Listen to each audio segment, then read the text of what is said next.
చెప్తాను చూడండి. అహంకారమైనటువంటి మనసు గల వారిని దేవుడు ఎదిరించి దీనులకు తన కృప అనుగ్రహించును అని అంటే, దీనులు ఏం చేస్తారంటే, మొట్టమొదటిగా దీనులంటే అహంకారం లేకుండా వినయముగా, సహనముగా, దయగల హృదయంతో ఉండేటువంటి వ్యక్తులు. ఆత్మ విషయమై దీనులైన వారు ధన్యులు, పరలోక రాజ్యము వారిది. పరలోక రాజ్యం మనం వెళ్ళాలి అంటే తప్పనిసరిగా దీనులుగా మారాలి. దీనుల స్వభావంతో మనం ఉండాలి. మనం ఎవ్వరము దీనులు కాదు. ఎందుకనంటే మనలో మనకి తెలియనటువంటి గర్వం, అహంకారం ఇలాంటివి ఉన్నాయి. కాబట్టి మనం దీనత్వంలోకి వెళ్ళాలి, దీన స్వభావంలోకి రావాలి. దీనులుగా మనం ఉంటే దేవుడు ఏం చేస్తాడో మనం తెలుసుకుందాం. చూడండి, దీనులో ఏంటి ఆ లక్షణాలు ఏంటో మనం చూద్దాం. చూడండి, ఒకటోది అహంకారం లేకపోవడం. దీనులంటే ఏంటమ్మా? దీనులంటే ఏంటంటే అహంకారం లేకపోవడం. అంటే ఏంటంటే తమకు ఎంత జ్ఞానం ఉన్నా, ఎంత స్థాయి ఉన్నా, ఎంత సంపద ఉన్నా కూడా గర్వం లేకుండా ఉన్నటువంటి మనిషి దీనుడు. జాగ్రత్తగా వినండి దయచేసి కొన్ని విషయాలు. దీనులు అని ఎవరిని అంటారంటే అహంకారం లేకుండా ఉన్నటువంటి మనుషులే దీనులు. ఏంటి అహంకారం? మనకు దేన్ని బట్టి వస్తుంది? తనకు ఎంత జ్ఞానం ఉన్నా, తన స్థాయిని బట్టి, తనకున్నటువంటి సంపదను బట్టి, తనకున్నటువంటి పదవిని బట్టి వాళ్ళు గర్విస్తూ ఉంటారు, దీనులుగా ఉంటారు. అందుకే పోయిన వారం మనం నేర్చుకున్నాం కదా, దేవుడు లోకరీత్యా జ్ఞానులను, గనులను, బలమైనటువంటి వాళ్ళని పిలవలేదు, కానీ వాళ్ళని సిగ్గుపరచడానికి లోకంలో గణహీనమైనటువంటి మనుషులను పిలిచాడు అనేటువంటి విషయాలు మనం చదువుకున్నాం. మరొకసారి వాటిని నేను మీకు జ్ఞాపకం చేస్తాను. చూడండి,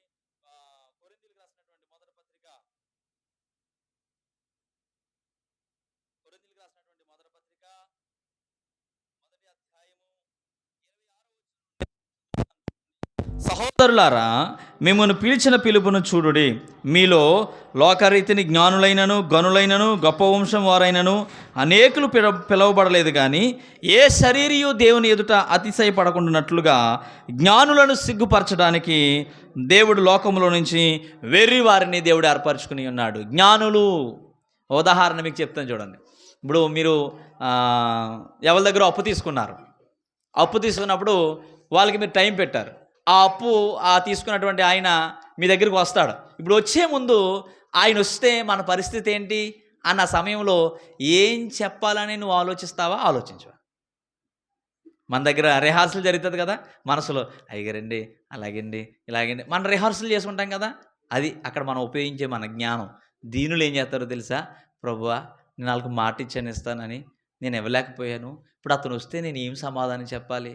తప్పు నాదే, కానీ నాకు సహాయం చేయవా? నాకు ఆలోచన చెప్పవా? లేకపోతే ఆ మనిషి నాకు ఎదురుపడినప్పుడు నవ్వుతా వెళ్ళిపోయేలాగా సహాయం చేయవా? అంటే ఇది దేవుని మీద ఆధారపడే తత్వం. జ్ఞానులు అంటే ఏదో సైంటిస్టుల గురించి మాట్లాడట్లేదు. జ్ఞానంగా ఉన్నటువంటి మనిషి, నాకు తెలుసు, నాకు వచ్చు, నాకు అంతా తెలుసు, ఏమన్నా చెప్తుంటే నాకు తెలుసులేరా అనేటువంటి మనిషి జ్ఞాని. ఇప్పుడు దేవుడి దగ్గరికి వచ్చినప్పటికీ ఈ మాటలు మీకు చెప్తున్నప్పుడు మాకు తెలుసు అని అనుకున్నప్పుడు నువ్వు జ్ఞానివి, నువ్వు దేవునికి అక్కర్లేదు. కానీ దీనుడు ఎవరంటే దేవుడు చెప్తున్న ప్రతి మాట విని సరి చేసుకున్నటువంటి మనిషి దీనుడు. కాబట్టి జ్ఞానులను సిగ్గుపరచడానికి వెర్రివారిని ఏర్పరచుకున్నాడు, బలవంతులైన వారిని సిగ్గుపరచడానికి బలహీనులను ఏర్పరచుకున్నాడు, ఎన్నికైన వారిని వ్యర్థం చేయడానికి లోకములో నీచులైన వారిని దేవుడు ఎంచుకున్నాడు, ఎన్నిక లేని వారిని దేవుడు ఏర్పరచుకుని ఉన్నాడు. అంటే దీనులు ఏం చేస్తారంటే వాళ్ళ స్వభావం, వాళ్ళకున్న జ్ఞానాన్ని బట్టి, వాళ్ళకున్న తెలివిని బట్టి, వాళ్ళకున్నటువంటి చదువును బట్టి, వాళ్ళకున్న హోదాను బట్టి, వాళ్ళకున్నటువంటి పరిచయాలను బట్టి. కొన్ని సందర్భాల్లో నేను అనుకుంటాను, ఎక్కడికైనా వెళ్తే పాస్టర్ గారు సూపర్ మార్కెట్లో, పాస్టర్ గారు వాళ్ళు ఎవరో నాకు తెలియదు, కానీ నేను వాళ్ళకి తెలుసు. నేను అనుకుంటాను, అయ్య బాబోయ్ ఎంత ఫేమ్ ఉందరా మనకు అనుకుంటాను. ఇప్పుడు నేను గర్విష్నే కదా. కొన్ని సందర్భాల్లో నేను అనుకుంటాను, అక్కడికి వెళ్ళిన తర్వాత నన్ను ఇలా అందరూ ఇలా పోడాలనుకుంటాను, ఇలా చూడాలనుకుంటాను. ఏంటది? అక్కడ దీనత్వం ఏంటో తెలుసా? ప్రభువా, నేను ఏమై ఉన్నానో కేవలం నీ కృపై ఉన్నాను అనేటువంటి చెప్పగలిగేటువంటి విషయాలు. తర్వాత మృదువుగా మాట్లాడతారు. దీనిలో ఏం చేస్తారు? మృదువుగా. కొన్ని సందర్భాల్లో నేను మరలా చెప్తున్నాను వినండి. కొన్ని సందర్భాల్లో ఎవరికైనా సమాధానం చెప్పినప్పుడు నేను ఎక్కడైనా హార్ట్గా లేకపోతే కొంచెం గట్టిగా మాట్లాడినప్పుడు వెంటనే నా హృదయంలో నా ఒక సిగ్నల్, అంటే ఏదో రెడ్ లైట్ వెలిగినట్టుగా ఒక భయం నాలో ప్రారంభమవుతుంది. నువ్వు ఎలా మాట్లాడావో తెలుసా? నువ్వు ఎలా సమాధానం చెప్పావో తెలుసా? నువ్వు ఏ విధంగా పిలిచావో తెలుసా?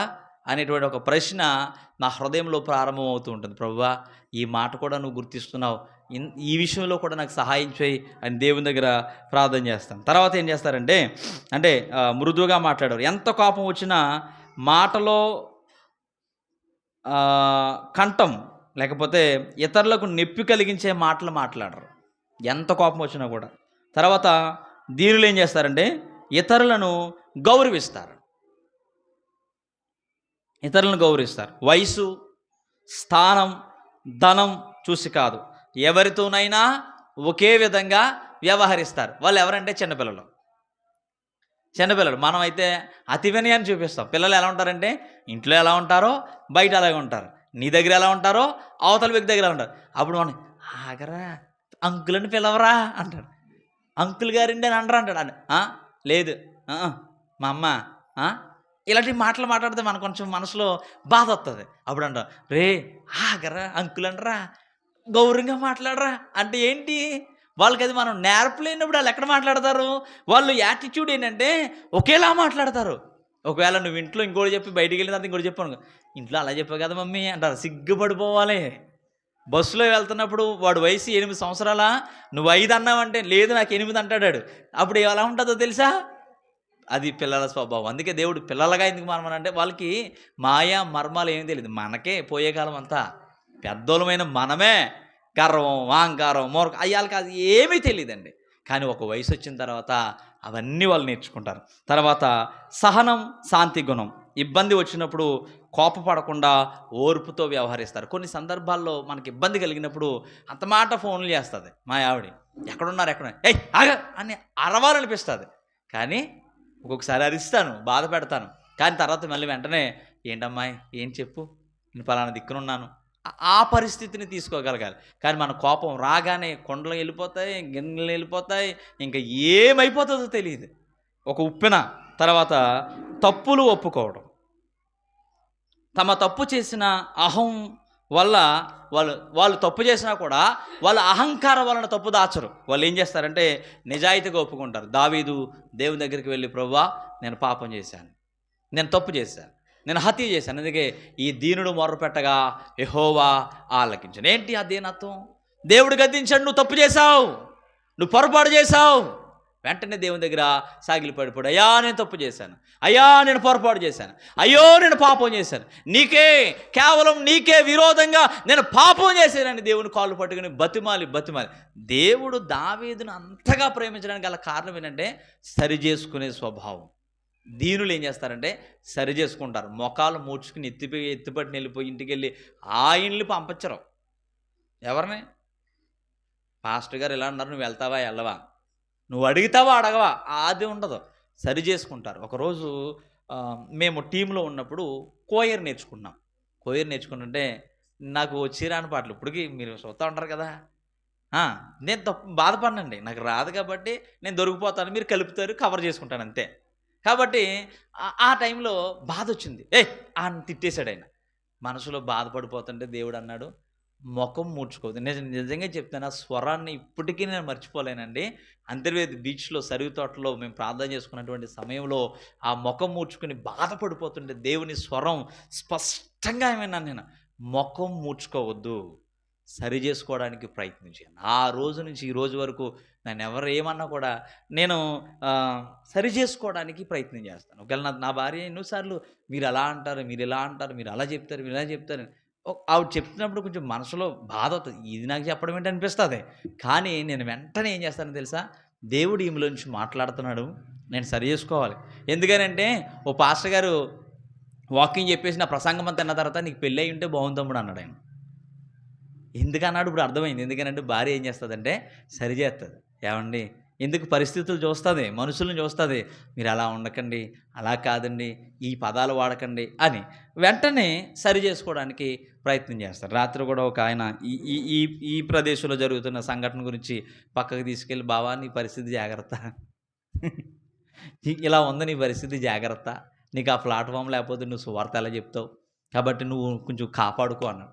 అలాగే బావ, తప్పనిసరిగా నేను తీసుకుంటాను, మరి నీకు ఎవరు చెప్పారో నాకు తెలియదు, నేను దాన్ని అంగీకరిస్తున్నాను, నా మంచి కోసం చెప్పావు అని నేను రాత్రి గొంతులో కూడా వచ్చేసింది ఈ వాసన. సరే, మంచిది. తర్వాత వాళ్ళు దయ కలిగి ఉంటారు, దీనులు.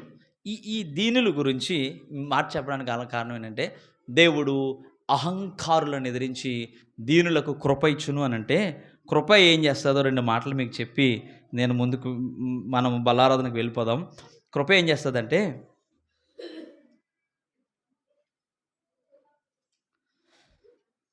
బలహీనతల్లో మనకి కృప ఆదరిస్తుంది. ఏంటి ఆ కృప? కొరింథీయులకు రాసినటువంటి 2వ పత్రిక 12వ అధ్యాయం 9వ వచనం. ఈ మాట మనం చదువుకుని ప్రార్థన చేసుకుని బల్లారాధనకు వెళ్దాం.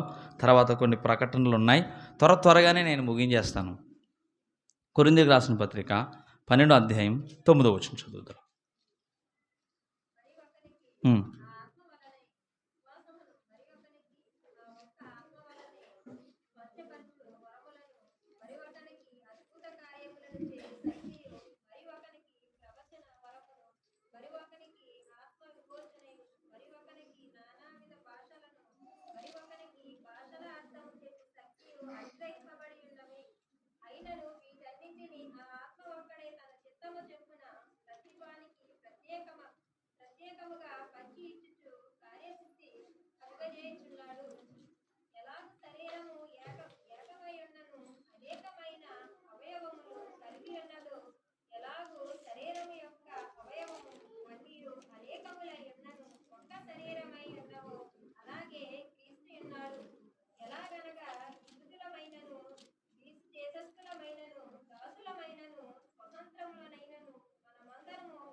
సరిపోతుందండి.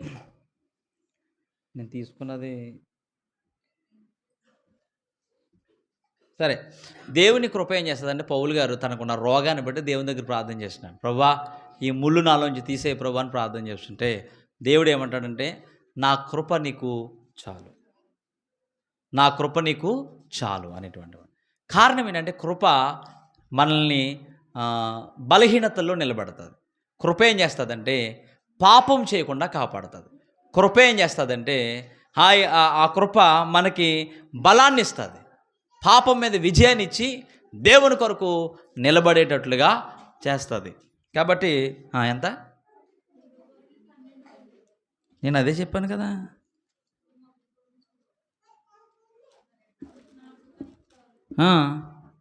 రెండో కొరింథీ అన్నాను కదా నేను. 2 కొరింథీ 12:9 కరెక్ట్గానే చెప్పాను నేను. ఓకే, మీరు చదవడం ఉంది.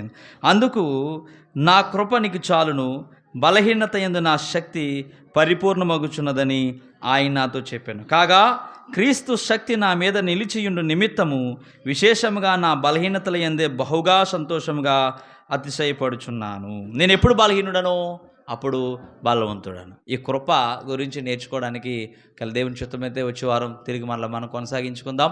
ఇది బలారాధన సమయం, బల సమయం. దయచేసి బల తీసుకునే వాళ్ళందరూ కూడా ముందుకు రండి. బల తీసుకునేటువంటి మనుషులు, బిడ్డలందరూ కూడా ముందుకు రండి, బలలో పాలు పంపులు పొందండి. లేరా యూత్? సార్ ఇది ఆపేయండి.